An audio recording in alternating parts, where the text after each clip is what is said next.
Là, je vais faire une autre vidéo sur le commentaire, pas c'était un autre commentaire tantôt, mais sur les routines. Hein, ça s'appelle une routine et tes filles ne connaissent pas ça. Elles vont frapper un mur. Non, mes filles vont pas frapper le mur parce que mes filles, vois-tu, elles ont appris à être flexibles. Elles ont appris à pouvoir gérer ce qui se passe au monde présent et de pouvoir accueillir l'inconnu sans stress ou avec moins de stress. Parce que l'affaire, c'est que vous, on a quand même une routine, OK? Mais nous, on n'est pas fixe à telle heure, on fait telle affaire. Tant que nos choses sont faites, puis même on est flexible que si on ne les fait pas un soir, c'est pas grave. La sécurité vient de l'intérieur. Je me sens en sécurité avec ma mère, pas avec la routine. Je sais que peu importe ce qui va arriver, je vais m'en sortir. Je sais que peu importe ce qui va arriver, j'ai du support. Je sais que peu importe ce qui va arriver, j'ai de l'amour. La majorité des parents, vous envoyez vos enfants à l'école et vous, la seule façon que vous savez que ça va bien à l'école, c'est s'ils ont des bonnes notes. S'ils ont des mauvaises notes, déjà en partant, vous allez leur faire plus de devoirs. Déjà, vos enfants n'aiment pas l'école. Puis comme ils n'aiment pas l'école, ils ont plus de travail à faire en plus. La routine ne les aide pas. En fait, leurs parents sont en train de dire ce que tu vis intérieurement, je m'en fous. Tu dois travailler plus fort pour pouvoir donner au professeur ce qu'il veut pour que tu aies une bonne note. Pour que ça justifie le fait que je t'envoie dans les écoles.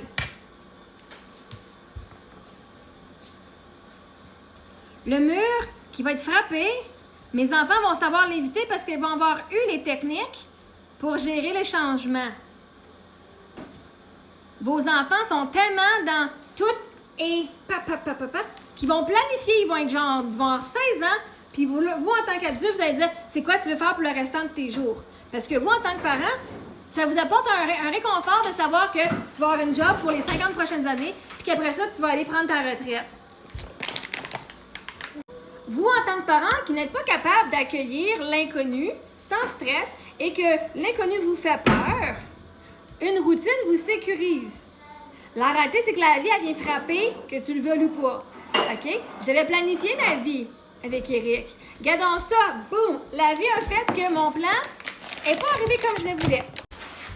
Être capable de s'adapter à des situations nouvelles, on appelle ça de la résilience. Mes enfants, à partir de 6 mois puis 2 ans et demi, étaient déjà résilientes. Leur père est mort, elles ont dû s'adapter d'une autre façon, dès un jeune âge. Fait que le mur, nous, on l'a frappé quand mon mari est mort. On a dû s'adapter. L'adaptation est importante. C'est une compétence très importante parce que de partir de pauvre à riche ou de riche à pauvre ou de plein de familles à plus de famille, de plus de famille à plein de familles, de se sentir seul, isolé, à être entouré plein d'amour, OK? D'avoir des bonnes notes et des mauvaises notes. Quand tu es dans le stress ou qu'il y a quelque chose qui arrive à l'école, tu es ton groupe d'amis, puis du jour au lendemain, ils t'abandonnent. Vos enfants n'ont pas les moyens avec juste une structure, avec juste une routine, de pouvoir gérer les imprévus. Et la vie, Dieu sait qu'il y en a beaucoup d'imprévus dans la vie. Le mur, c'est vos enfants qui vont le frapper, comme moi je l'ai frappé, quand un gros événement est arrivé dans ma vie, puis je fais « fuck, qu'est-ce que je fais maintenant? » J'ai dû apprendre à pivoter. Et la meilleure chose que tu peux apprendre à tes enfants, c'est la résilience et c'est comment pivoter. Parce que dans la vie, il y a une chose qui est constante, c'est le changement. Tout change. La vie évolue. Leur corps évolue. Les relations évoluent. Tu peux t'aimer pendant 10 ans avec la même personne, puis après ça, c'est fini. Tu ne leur parleras plus le restant de ta vie. Comment s'en sortir sans venir faire une crise d'identité? Comment s'associer en tant que nous, en tant que personne, face à qui qu'on est, et non face à la routine qui peut changer? Une routine dans les classes, OK? Une routine change de prof, la routine vient de péter. Tes parents, vous êtes en routine pendant un bout de temps, pouf, il y a un divorce, la routine vient de péter. Un accident, pouf, ta routine vient de péter. De donner à nos enfants les compétences et les outils pour pouvoir s'adapter. Comme ça, ils peuvent s'adapter à tout. Et comme ça, comme la vie, on n'est pas en contrôle de la vie, tu sais pas si tu vas avoir un accident demain, tu sais pas si tu vas mourir demain. Tu sais pas si tes enfants, il va arriver quelque chose. Tu sais pas s'il va y avoir un shooting à l'école. On vous le souhaite pas. Tu sais pas s'il va pas avoir genre un building qui va s'écraser à côté de ton building. C'est pas ton building. C'est qu'il va y avoir un avion qui va s'écraser comme en 2001. Par contre, les gens qui survivent le plus, les circonstances les plus difficiles sont ceux qui savent pivoter et accueillir le changement. Une routine, tu es très rigide. Comme j'explique dans l'autre vidéo, c'est pas la routine qui vient faire un sentiment de sécurité à l'enfant parce qu'il sait qu'est-ce qui va arriver. Il sait que son parent ne va pas pogner les nerfs parce que son parent, ça vient aider le parent à ne pas stresser. Donc, le parent ne projette pas son stress sur son enfant. Fait que je vais demander à Nadia, c'est quel mur? Faut que tu écris, c'est quel mur que mes enfants vont frapper? Qu'est-ce que nous, on a vécu, qu'on n'a pas vécu, que toi, tu as vécu? Quel mur que toi, tu as frappé, que tu penses que mes filles vont frapper aussi, là? C'est quel mur que toi, tu anticipes? Puis on va en parler parce que toi, tu imagines un scénario, toi, tu es dans l'anxiété en ce moment-là. Avec zéro évidence. Toi, tu te fais un scénario, avec ce que je vois, elle va frapper un mur. Toi-même, tu n'es même pas capable d'imaginer le meilleur dans la vie en partant. Tu n'es même pas capable d'utiliser ton imagination pour créer quelque chose de positif. Une chance que je suis là. Parce que si c'est juste de vous autres, je serais même plus ici, comme on aurait été dans le ditch, puis on serait déjà fini, là. Parce que votre imagination n'est pas capable d'imaginer quelque chose de positif. Avec zéro évidence. Avec zéro évidence, par exemple, votre cerveau est capable de créer plein de scénarios négatifs. Vois-tu? Un mur, s'il y a un mur, ça veut juste dire ce n'est pas la bonne route à prendre. Tourne-toi, il y a une porte direct là.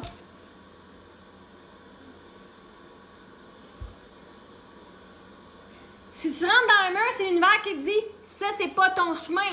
Mais l'affaire, c'est que vous autres, vous continuez à continuer. Il y a un mur, on continue à rentrer dans le mur parce que t'es pas capable de pivoter ta perspective et faire ah, Chris, c'est tout ouvert direct là. Vous m'avez dit que j'allais frapper. Vous m'avez dit en roulotte que j'allais frapper un mur. Regardons ça, le mur que je viens de frapper, toi. Le mur de mon appartement. Voyez-vous, je suis l'évidence que même vous, que ce que vous avez vu, vous disiez que j'allais frapper un mur. Et mon mur, c'est un esti de mur de mon appartement. You, le mur que vous m'avez prédit. Tout ce que vous m'avez prédit de négatif, c'est passé où? Ça s'est pas passé.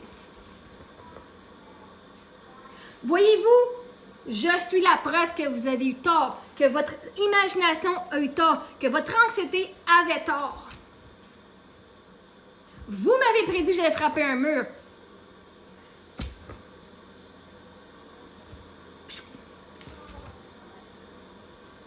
Puis mes filles apprennent de ça. Il n'y en a pas de mur. Les murs, c'est toi qui s'est écrit dans ta calice de petite tête. Parce que tu n'es pas capable d'imaginer la liberté. Vois-tu? Toi, tu penses qu'on va frapper un mur parce que toi, tu connais pas c'est quoi le sentiment de liberté. Tu sais pas c'est quoi être libre. Quand tu as des choix, tu peux pas frapper le mur parce que tu vas faire j'ai tous ces choix-là, lequel va me faire le plus plaisir? Lui. Quand tu sais que tu crées ta réalité, et tu le fais en pleine conscience. Vous créez toute votre réalité, mais vous le faites de façon subconsciente, inconsciente.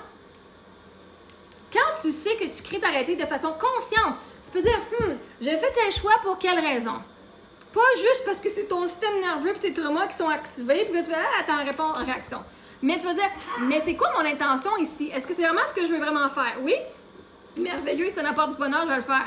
Comme vous répondre, moi ça m'apporte énormément de bonheur. Même pas de me justifier. Asti, j'aime ça. Mais quel mur, Nadia, que ton cerveau est en train de s'imaginer qu'elles vont frapper? Le mur de leur mansion, le mur de leur penthouse. Ça, je l'imagine, je suis capable de l'imaginer. Peut-être qu'elles vont s'acheter une vieille maison, la démolir, puis frapper le mur, Asti. Hein, parce que vois-tu, elles vont frapper un mur, peut avoir différentes perspectives et différentes connotations. Toi, tu vois négatif, mais moi, j'ai pas un mindset négatif. J'ai un mindset que tout est possible dans la vie. Avec ça, il n'y a pas de limitation. The sky's the fucking limit. Et mes filles apprennent à écouter leur corps ou à écouter une horloge. OK, gars, elle est en train de manger plein de fruits. Elle s'est fait des toasts. Souvent, quand on commence à avoir faim le soir, on mange, puis après ça, on va aller se coucher. Mais c'est pas qu'on mange à 8 heures, puis après on va se coucher à 9 heures. Non, parce que des fois, on se couche à 11 heures. Des fois, on se couche à 10 heures quand on est vraiment fucking fatigué. Des fois, on se couche à minuit et demi. Des fois, elles prennent leur douche dans la journée, des fois, elles la prennent comme le soir, ou des fois, elles vont prendre un bain quand elle a mal, ou un bain juste parce que ça lui fait plaisir. Mais mes filles connaissent la liberté d'avoir le choix d'écouter leur corps. Pas d'écouter maman toujours, pas d'écouter une routine selon l'heure établie, mais elles ont la sécurité que leur mère va les accepter pour les choix qu'elles font et qu'elles désirent faire, pour le genre de personne et de vie qu'elles veulent se créer. Je suis un guide, je ne suis pas celle qui dit qui elles doivent être.